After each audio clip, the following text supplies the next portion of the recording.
අත්තිකුච්චි විහාරය කියලා කියන්නේ මොකද්ද? මහා වංශයේ කියවෙන ඇත්ත සත්‍ය හොයාගෙන යන ඉතිහාස ගවේෂණයයි මේ. සබ්ස්ක්‍රයිබ් කරලා ලයික් කරලා ෂෙයා කරන්න. වර්ෂ 247 දී බලයට පැමිණෙන සිරිසංගපුර රජතුමා අවුරුදු දෙකක් රාජ්‍ය කළා මේ ස්ථානයට ආවයි කියනවා බවුන් වඩන්න. මොකද හේතුව ඒ වෙනකොටත් ඔහුගේ පස්සෙන් පන්නගෙන එන පර සතුරන් ඔහුගේ හිස ගෙන දෙන්න හිස ගෙනත් දෙන කෙනාට කහවණු විශාල ප්‍රමාණයක් දෙනවයි කියලා ප්‍රකාශයක් කරලා තිබ්බේ. ඉතින් මේ හච්චිකුච්චි විහාරයට එන විටත් මේ ස්ථානය බවුන් වඩන ස්වාමීන් වහන්සේලාගෙන් පිරීලා තිබිලා තියෙන්නේ. මේ ගල්ලෙන් ඔබට පේනවා ඇති මේ හච්චිකුච්චි විහාරය කවුරු හැදුවද කියලා නිශ්චිත වශයෙන්ම නැහැ. සඳහන් වෙන්නේ දේවානම්පියතිස්ස යුගයේ දක්වාම මේ විහාරය යනවයි කියලා. දැන් මේ ගල් පඩිපෙවල් මේ සියල්ලම මේ ස්වාමීන් වහන්සේ වෙනුවෙන් පූජා කරපු ස්ථාන. හරි. එතකොට මේ ඔබට පේනවා ඇති ඒ වතුර යන්න පවා මේ ස්ථානයෙන් ගල් පඩිපෙලක් තිබෙනවා. මේ කණු උඩ ඔබ දන්නවා මේ ලී ආරුක්කු තිබෙන්නට ඇති. මේ කටාරම් කොටපු ගල්ලෙනක් මේක. ඉතින් මේ ස්ථානයෙන් මේ ගල් මත ඔබට නගින්න තහනම්. මේ ස්ථානයේ සම්පූර්ණයෙන්ම ආරාම සංකීර්ණයක්. හච්චිකුච්චි විහාරයේ සිරිසංගපු කතාවස්තුව එසේ ගෙනහැර දැක්වීමට පෙර මේ ස්ථානයේ තිබූ අතීත කතාවයි මේ කියන්නේ. මේ රහතන් වහන්සේලා විශාල ප්‍රමාණයක් වැඩ සිටපු භූමියක්. මේ ගල් පඩිපෙළවල් ඔබට පේනවා ඇති.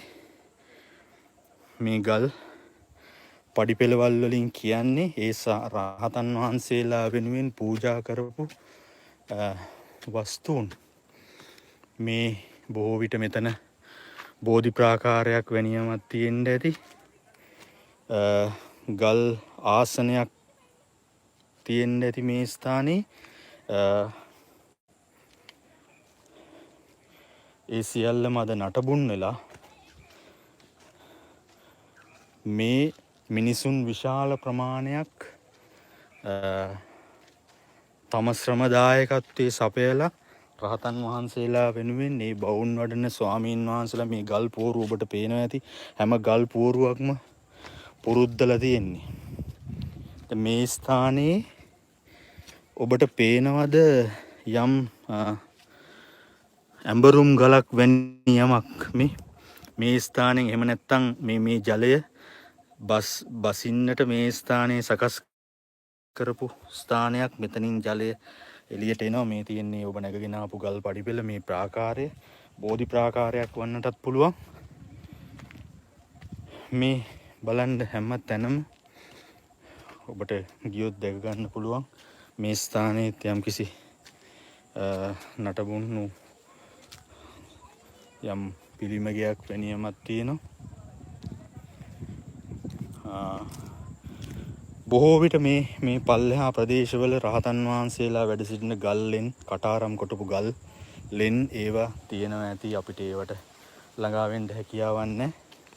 ඉතින් මෙන්න මෙතනින් තමයි සිරිසංගපු රජතුමා හිටපු කුටිය, ගල් කුටිය ගල් ලෙන තියෙන්නේ. අපි එතෙන්ට ගිහිල්ලා අනිත් ප්‍රදේශ බලමු.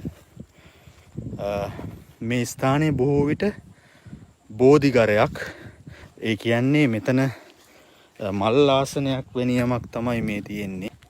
ඒතර මේ මල් ආසනය අසල තියෙන්නට ඇති යම්කිසි බෝධීන් වහන්සේ නමක් උඩ පොකුණ. මේ හැම තැනම ඔබට දකින්න පුළුවන් මේ තියෙන්නේ අපි කලින් දුටුව පිළිමගේ කටාරම් කොටපු ගල්ලෙන. තවත් කටාරම් කොටපු ගල්ලෙනක් ඔබට පේනවා ඇති.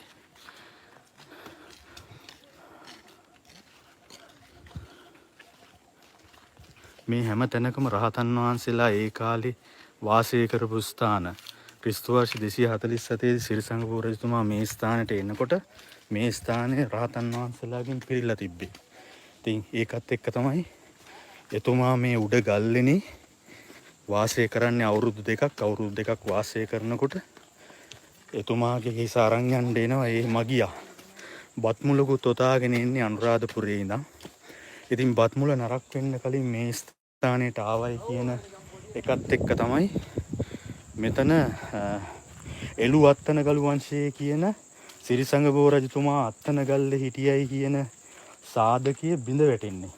මොකද පුරාවිද්‍යාඥයෝ කියනවා අපි උඩට ගිහිල්ලා පෙන්නන්නම් ඔබට මේ හැම තැනකම තියෙන්නේ ඒ නටබුන්නු ස්ථාන ඒ වගේම රහතන් වහන්සේලා වෙනුවෙන් ගොඩනගපු ස්ථාන. ඉතින් සිරිසංගබෝ රජතුමාගේ කුටියට ගිහිල්ලම් බලමු මොනවද එතන තියෙන්නේ කියලා. එතෙන්දි තමයි අපේ කතාන්දරය වඩා පැහැදිලි වෙන්නේ. මේ ගල් පඩිපෙළවල් මේවා සියල්ලම ඒ අතීත මිනිසුන් විසින් රහතන් වහන්සේලා වෙනුවෙන් පූජා කරපු ස්මාරක. දැන් මෙතනින් උඩට යනකොට මෙන්න මේ පේන ඉසව්ව තමයි ඔය කියන සිරිසංගබෝ රජතුමා හිටියයි කියන ඉසව්ව.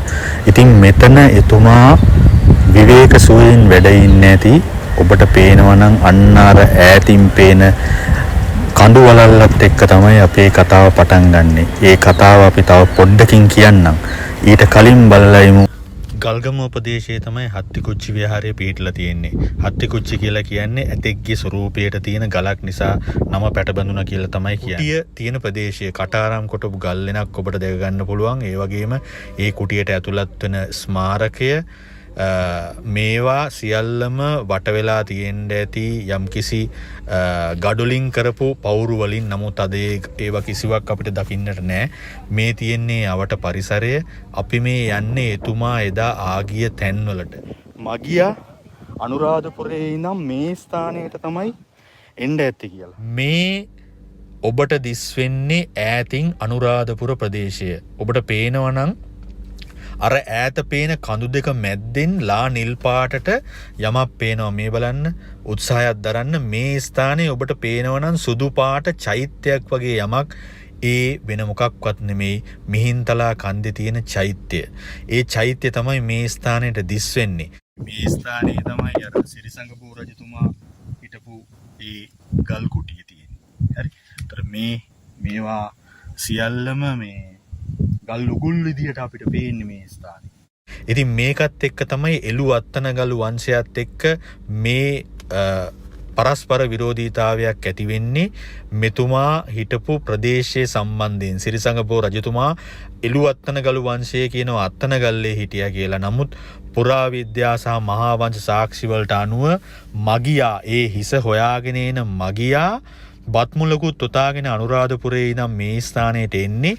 ඒ කාලේ ඔබ දන්නවා බත්මුල් ලෙතුවේ කොළපත්වල. ඉතින් කොළපතක බත්මුලක් උතාගෙන එනකොට ඒ බත්මුල නරක් වෙන්නේ නැතුව එන්න පුළුවන් මේ දුර ප්‍රමාණය ගැන සඳහනක් කරොත් එහෙම එතන අනුරාධපුරේ ඉඳන් මේ ස්ථානයට එනකන් දුර තමයි අපිට ගන්න වෙන්නේ. යාගේ බත්මුල මේ ස්ථානයේ ඔහු අනුභව කරලා තියෙනවා. ඒකෙන් තමයි පුරාවිද්‍යාඥයෝ සඳහන් කරන්නේ ඔය එළුවත්තනගලු වංශයේ කියන අත්තනගල්ලේ නෙමෙයි සිරිසංගබෝ රජතුමා ඉසදන් දුන්නේ මේ ස්ථානයේ කියලා. ඉතින් දැන් මේ ඔබට පෙන්වන්න යන්නේ මේ අවට දර්ශනයන්. හැමතැනම ගල් පඩි පෙළි උඩට නගින්න තියෙන්නේ. මේ හැම පැත්තෙම ඔබට බැලුවොත් එක එක විහාරාරාම සංකීර්ණයි. සිරිසංගබෝ රජතුමා මේ ස්ථානයේ වාසය කළා කියන ගල්ලෙන තමයි අර තියෙන්නේ. එතකොට මේ ස්ථානයේ ඉදි තමයි මේ අනුරාධපුරේ ඉඳන් එන මගියට සිරිසංගබෝ රජතුමා මුණ ගැහෙන්නේ. එතකොට එතනදී හිස දන් දෙන සිරිසංගබෝ රජතුමාගේ හිස අරගෙන මගියා අනුරාධපුරයට යනවා. හිසසුන් මලකඳ මේ ස්ථානයෙන් පල්ලට වැටිලා තියෙනවා. අවසානයේ ඒ ගෝඨාභය කුමාරයා ඒ හිස හොයාගෙන ඒ හිසසුන් මලකඳ හොයාගෙන අන්න අර ස්ථානයේ එතුමාගේ සිරිසංගබෝ රජතුමාගේ ආදාහනය සිද්ධ කළා කියලා තමයි සඳහන් වෙන්නේ. ඒ ආදාහන චෛත්‍ය ගැන අපි දැන් කතා කරමු. පේනවා ඇති මේ මල්ලාසනයක් වගේ හදලා තියෙනවා. ඒ වගේම විශාල බුදුරුවක් තියෙන්නට ඇති. මෙන්න බලන්න මේ ස්ථානෙ මේ මේ ස්ථානය ඔබට පේනවා ඇති මේ ගල් මේ විදිහට තියලා මේ හිසට මෙන්න මෙහෙම රවුමක් තියලා තියෙනවා. මේ හිස නැති මේ ශරීරයක් ආදාහනය කරපු ස්ථානයක් විදිහට තමයි මේ ස්ථානය සකස් කරලා තියෙන්නේ. ඔබට පේනවා ඇති. එතකොට මේ හිස වෙනුවට මේ ගල් කුට්ටියක් තියලා තියෙන්නේ. ඒ වගේම මේ ශරීරය නිරූපණය කිරීම සඳහා මේ ස්ථානයේ මේ ගල් වලින් නිර්මාණය කරපු නිර්මාණය කරලා තියෙන්නේ. ඉතින් ඔන්න ඕක තමයි සිරිසංගබෝ රජතුමාගේ කතාව වෘතිය. සබ්ස්ක්‍රයිබ් කරලා තියාගන්න. අපිව සබ්ස්ක්‍රයිබ් කරලා නැත්නම් ෂෙයා කරන්න, ලයික් කරන්න. මේ වගේ වීඩියෝ වලින් නැවත හමු වෙමු. ගිහිල්ලා එන්නම්. සුබ දවසක්.